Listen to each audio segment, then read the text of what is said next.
Hello, hello, hello, and welcome back to Cook It and Eat It here on Jim Johnston Reviews the World. And we're here tonight to finish up our Bacon Extravaganza with one last meal that's gonna blow your mind and taste buds away. This one's inspired by a similar but completely different recipe from a little restaurant in St. Louis called Charlie Gitto's. I used to eat there a little bit back in the day, but that's stories for a different time. Let's get to cooking and finishing things up in a big way here. What you're going to need for this is a bag of cheese ravioli, whatever kind you like, some bacon, turkey, or regular. Again, most of the time I prefer turkey. You're going to need about a third of a cup of onions and green peppers diced. You're going to need a little bit of actual real bacon grease if you are using the turkey kind. Garlic powder, black pepper, Alfredo sauce, Italian seasoning, oregano leaves, crushed red pepper. This wonderful recipe is called Fried Bacon Ravioli Alfredo. Come with me now, and we'll get things started. Alright, for this recipe, you're going to need 10 rashers of bacon. That would be 10 slices, and then you want to break these down into smaller pieces. The best way to cut bacon, whether cooked or un, is with a pizza wheel. Goes through this bacon like butter. Again, I'm cutting this into something that could kind of sort of resemble matchsticks. Easy as 1, 2, 3. Get that bacon cut. Not only is this part of Bacon Month, but this is also another one of my favorite types of meals to prepare, which is a one-pan meal. We're going to use only one pan, but we are going to do the cooking in 2 stages. First things first, let's get that bacon in. Try to break it up a little bit as you put it in. And then just go ahead and start letting this cook and brown off. And when it's at the point that we're going to go ahead and add the next steps, we'll be back. Alright, our turkey bacon strips have been browning off real nice. So now we're going to go ahead and we're going to dump in the onion and pepper combo. Give this a light dusting of garlic. And just a pinch of Italian seasoning blend. A few grinds of pepper. Alright, go ahead and cook this for about another 5 to 7 minutes until those vegetables start to look like they're getting cooked through. Alright, we're back and we have our bacon strips and onions and peppers cooked perfectly. Tastes really good. The bacon actually picked up some of that flavor. And then we got some bacon grease, solid dab, probably less than a tablespoon of bacon grease in this pan heating up. We're going to add about a tablespoon of butter to that. And again, this is the same pan. We didn't wash it because we want to pick up any flavors that are left on there. Look at that butter caramelizing from that bacon grease real fast. Ravioli time. And we're going to lay in a single layer across the whole pan. However you want to go in with them. Flat side down, of course. So we're actually frying these ravioli to cook them instead of boiling them first. And this is where the fried part of the fried ravioli bacon Alfredo comes from. And you want to go ahead and load this up pretty heavily. Probably make enough for 2 people.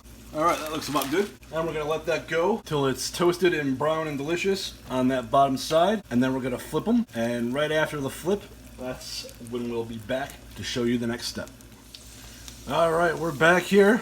And our raviolis have been perfectly cooked and toasted on one side and flipped. I did put a light sprinkling of black pepper on that other side. And now we're going to really go on with the seasonings. Sprinkle on garlic, thin layer, thin sprinkle. Shake on some red pepper flake. Good dusting of oregano. Good dusting of oregano. Check that out. Look at that. Ooh, 3D food. Alright, I'm going to go with just a little bit more oregano. And then a good shake of Italian seasoning. And all these are probably over a half teaspoon, but not quite to a full teaspoon. And we'll give it a couple pepper grinds around. Alright, we're going to let this go for about another 5 minutes. Shaking it just to keep things moving. And then we'll be back to sauce it and put everything together. Alright, we're back here and you can see this ravioli in the middle. I flipped back over. Perfectly toasted. So while these guys are finishing up, we go ahead and we're going to, as good as we can, sprinkle our bacon and onion pepper mixture around. I'm just going to let this chill out for a couple more minutes and then it'll be time to sauce. Alright, let's finish this up. I do have my heat turned down to low now. And then we want to go in with about a half of a jar of Alfredo. This is a 15-ounce jar. If it was a 16-ounce jar is what I was expecting it to be. So about a cup of Alfredo. I'm going to try to disperse it. And before we toss, our last thing for being a bacon dish, we're going to put about a half dozen big drops of our trusty liquid smoke. And now we're going to toss the coat. Alright, we got this coated up pretty good here. Heated through. We're going to go ahead and kill the heat. The smell, people at home, was amazing. I hear, they're working on those quantum computers, and one would assume once they get those quantum computers figured out, if they don't immediately kill their creators and destroy the human race with all their computing power, see Age of Ultron, one would assume that once we have those quantum computers that we will finally get that smell-o-vision.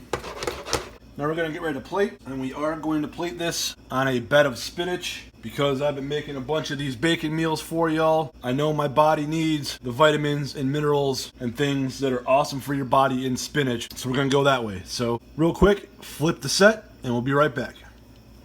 Alright, here we have it. Folks, quick peek behind the curtain. I've been batch taping these videos almost since I started making the videos. Not right at the first, but probably by about the first half dozen or so, I started batch taping, where I do, like 2, maybe even 3 in a day, or maybe I do 1 a day for 2 or 3, 4 days in a row, and then I wouldn't film anything again for weeks. That's why you kind of see like different setups and stuff, and actually this is the setup I'm going to have until I'm able to afford better equipment. So that's that. So all these bacon things you've been seeing, I filmed over a weekend in August, and you're seeing them in September. Alright, here we have it. Pan-fried bacon and cheese raviolis on a bed of spinach. Let's cut the chatter out. Spear this ravioli. Look at that. Check that out. Delicious. Let's see how she tastes. Oh my god. Wow. Wow.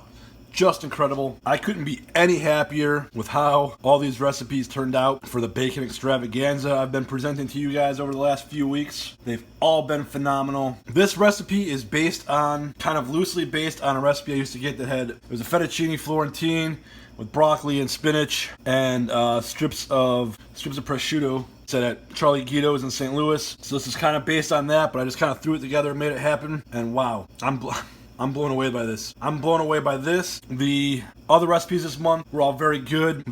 Specifically the chicken thighs blew me away. Took me right to Thailand. And this blew me away.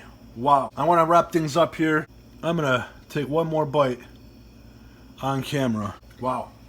Amazing. My little old Italian grandma, she's happy with her grandson now. That's a load of crap. I'm not Italian at all. And my grandparents have been dead for 20 years now or longer.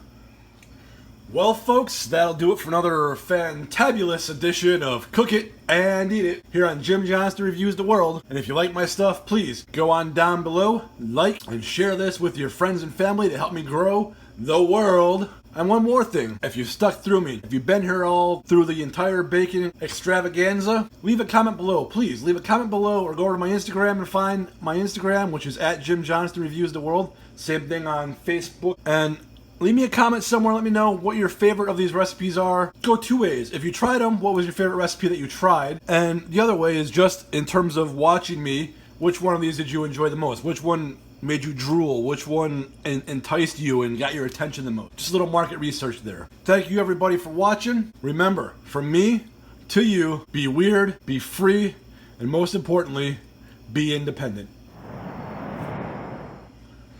Are you still here? Are you still here? Go home. It's over. I'm sorry. Bacon Extravaganza is over. Well, I do have a couple pieces of bacon left. And I do have my little indoor pie iron here.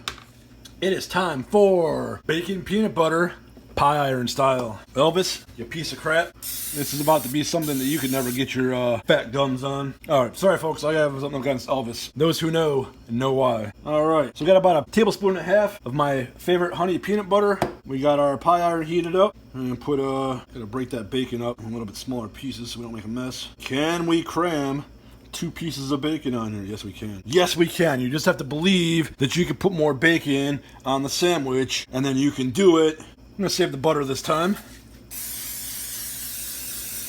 And just put the spray on it. I always set this up just a little bit off kilter. And then, boom. Whoopsies. Almost forgot. About 1 teaspoon of mini chocolate chips. That'll make this right. And that'll give something for the top piece of bread to stick on. Now, put that like that. Boom. Come on with something to smash it closed because the top's always really hot. Boom. Alright. Alright, that bacon peanut butter sandwich been sitting in that electric pie iron about 5 minutes. Let's crack her open. See that golden brown and delicious? See that golden brown and delicious. Whew. Other side, golden brown and delicious.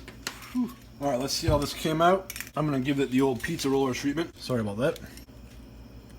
There we go. Ooh, look at that. I'm going to have to lick that off there off camera. Alrighty. Woo, zoom. Focus. Bacon, melted, warm, ooey gooey peanut butter, and chocolate chips. Butter flavoring on a perfectly golden crust. There you have it, folks. As simple as that. Pie iron. You can also do this in a frying pan, grilled cheese style. A couple pieces of bacon, tablespoon, heavy tablespoon and a half, peanut butter, some chocolate chips, and you got you a fast, easy, and amazingly delicious dessert anytime you want it, folks. Now seriously this time, go home. Well, leave a comment below and then go home.